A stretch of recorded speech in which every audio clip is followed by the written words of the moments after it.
Clip number 589۔ اس clip میں آپ قرآن پاک کی سورہ یوسف کی آیت نمبر 100 سے لے کر 102 تک کی تلاوت، ترجمہ اور تفسیر قرآن صراط الجنان سماعت فرمائیں گے۔ بسم اللہ الرحمن الرحیم۔ اللہ کے نام سے شروع جو نہایت مہربان رحمت والا ہے۔ ورفع أبويه على العرش وخروا له سجدا وقال يا أبت هذا تأويل رؤياي من قبل قد جعلها ربي حقا وقد أحسن بي إذ أخرجني من السجن وجاء بكم من البدو من بعد أن نزغ الشيطان بيني وبين إخوتي إن ربي لطيف لما يشاء إنه هو العليم الحكيم۔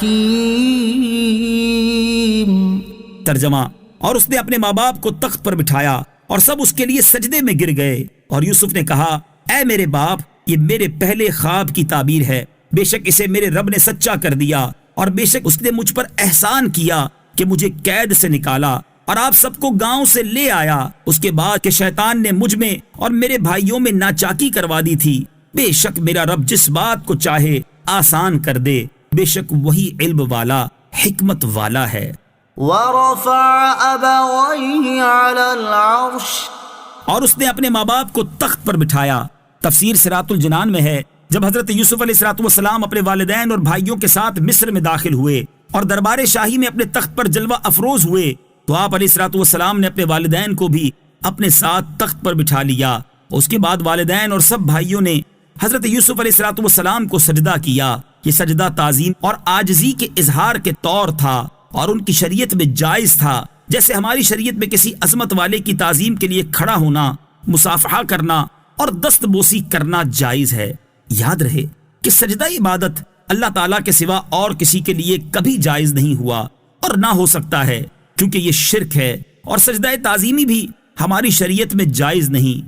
سجدہ تعظیمی کی حرمت سے متعلق تفصیلی معلومات کے لیے فتاوی رضویہ کی 22ویں جلد میں موجود اعلیٰ حضرت امام اہل سنت کا رسالہ الزبدۃ الزکیہ فی تحریم سجود التحیہ، یعنی غیر اللہ کے لیے سجدہ تعظیم حرام ہونے کا بیان، اس کا مطالعہ کیجیے۔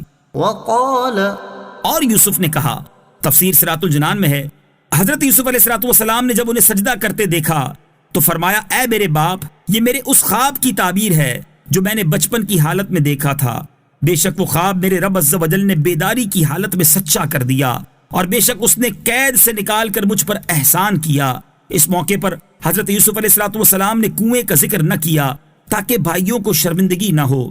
مزید فرمایا کہ شیطان نے مجھ میں اور میرے بھائیوں میں حسد کی وجہ سے ناچاکی کروا دی تھی، تو اس کے بعد میرا رب عز و جل آپ سب کو گاؤں سے لے آیا، بے شک میرا رب عز و جل جس بات کو چاہے آسان کر دے، بے شک وہی اپنے تمام بندوں کی ضروریات کو جاننے والا اور اپنے ہر کام میں حکمت والا ہے۔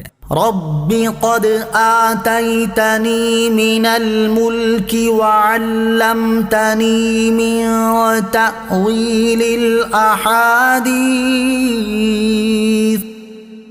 فاطر السماوات والأرض أنت ولي في الدنيا والآخرة توفني مسلما وألحقني بالصالحين۔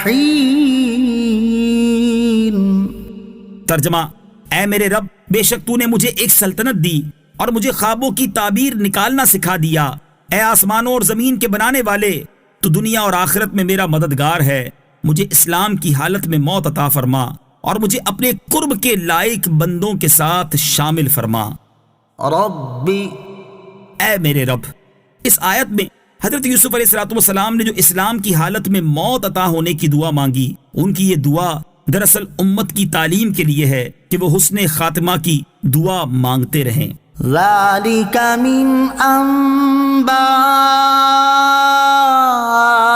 الغيب نوحيه إليك وما كنت لديهم إذ أجمعوا أمرهم وهم يمكرون۔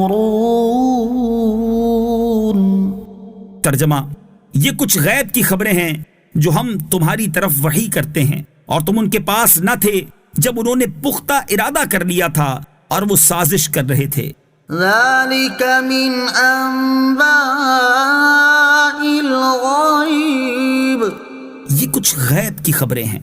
تفسیر صراط الجنان میں ہے، اس آیت کا معنی یہ ہے کہ اے حبیب صلی اللہ تعالی علیہ وسلم، حضرت یوسف علیہ السلام کے جو واقعات ذکر کیے گئے ہیں یہ کچھ غیب کی خبریں ہیں جو کہ وحی نازل ہونے سے پہلے آپ علیہ السلام کو معلوم نہ تھی، کیونکہ آپ علیہ السلام اس وقت حضرت یوسف علیہ السلام کے بھائیوں کے پاس نہ تھے جب انہوں نے اپنے بھائی حضرت یوسف کو کنویں میں ڈالنے کا پختہ ارادہ کر لیا تھا، اور وہ حضرت یوسف کے بارے میں سازش کر رہے تھے۔